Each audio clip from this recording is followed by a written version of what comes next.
आइए सुनते हैं मुंशी प्रेमचंद की लिखी पूस की रात कहानी के तीसरे भाग का वाचन। 1 घंटा और गुजर गया। रात ने शीत को हवा से ददकना शुरू किया।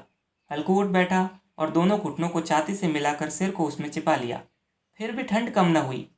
ऐसा जान पड़ता था सारा रक्त जम गया है, धमनियों में रक्त की जगह हिम बह रही है। उसने झुककर आकाश की ओर देखा। अभी कितनी रात बाकी है। सप्तऋषि अभी आकाश में आधे भी नहीं चढ़े। ऊपर आ जाएंगे तब कई सवेरा होगा। अभी पहर से ऊपर रात है।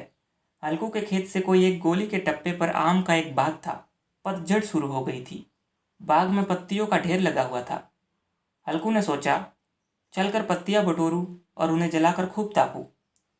रात को मुझे कोई पत्तियां बटोरते देखा तो समझे कोई भूत है, कौन जाने कोई जानवर ही छिपा बैठा हो। मगर अब तो बैठे नहीं रह जाता। उसने पास के अरहर के खेत में जाकर कई पौधे उखाड़ लिए और उसका एक झाड़ू बनाकर हाथ में सुलगाता हुआ उपला लिए बगीचे की तरफ चला। जबरा ने उसे आते देखा, पास आया और दुम हिलाने लगा। हल्कू ने कहा, अब तो नहीं रहा जाता जबरू, चलो बगीचे में पत्तियां बटोर कर तापे। टाटे हो जाएंगे तो फिर आकर सोएंगे, अभी तो बहुत रात है। जबरा ने कू कू करे सहमति प्रकट की और आगे बगीचे की ओर चला। बगीचे में खूब अंधेरा छाया हुआ था और अंधकार में निर्दय पवन पत्तियों को कुचलते हुए चला जाता था। वृक्षों से ओस की बूंदें टप टप नीचे टपक रही थी। एकाएक एक झोंका मेहंदी के फूलों की खुशबू लिए हुए आया। हल्कू ने कहा, कैसी अच्छी महक आई जबरू, तुम्हारी नाक में भी तो सुगंध आ रही है। जबरा को कहीं जमीन पर एक हड्डी पड़ी मिल गई थी, उसे चिंचोड़ रहा था। हल्कू ने आग जमीन पर रख दी और पत्तियां बटोरने लगा। जरा देर में पत्तियों का ढेर लग गया था। हाथ ठिठुरे जाते थे, नंगे पांव गले जाते थे और वह पत्तियों का पहाड़ खड़ा कर रहा था। इसी अलाव में वह ठंड को जलाकर भस्म कर देगा। थोड़ी देर में अलाव जल उठा। उसकी लौ ऊपर वाले वृक्ष की पत्तियों को छू छू कर भागने लगी।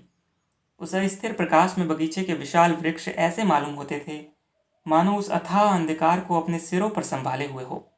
अंधकार के उस अनंत सागर में यह प्रकाश एक नौका के समान हिलता मचलता हुआ जान पड़ता था। हल्कू अलाव के सामने बैठा आग ताप रहा था।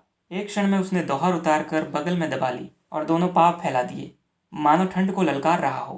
तेरे जी में आए सो कर। ठंड की असीम शक्ति पर विजय पाकर वह विजय गर्व को हृदय में छिपा न सकता था। उसने जबरा से कहा, क्यों जब्बर, अब ठंड नहीं लग रही है? जबरा ने कू कू करके मानो कहा, अब क्या ठंड लगती ही रहेगी? पहले से यह उपाय न सूझा, नहीं इतनी ठंड क्यों खाते? जब्बर ने पूछ हिलाई।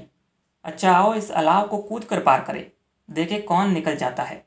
अगर जल गया बच्चा तो मैं दवा न करूंगा। जब्बर ने उस अग्नि राशि की ओर कातर नेत्रों से देखा। मुन्नी से कल न कह देना, नई लड़ाई करेगी। यह कहता हुआ वह उछला और उस अलाव के ऊपर से साफ निकल गया। पैरों में जरा लपट लगी पर वह कोई बात न थी। जबरा आग के गिर्द घूमकर उसके पास आ खड़ा हुआ। हल्कू ने कहा, चलो चलो इसकी सही नहीं, ऊपर से कूद कर आओ। वह फिर कूदा और अलाव के इस पार आ गया। अभी आप सुन रहे थे मुंशी प्रेमचंद की लिखी पूस की रात कहानी के तीसरे भाग का वाचन। धन्यवाद।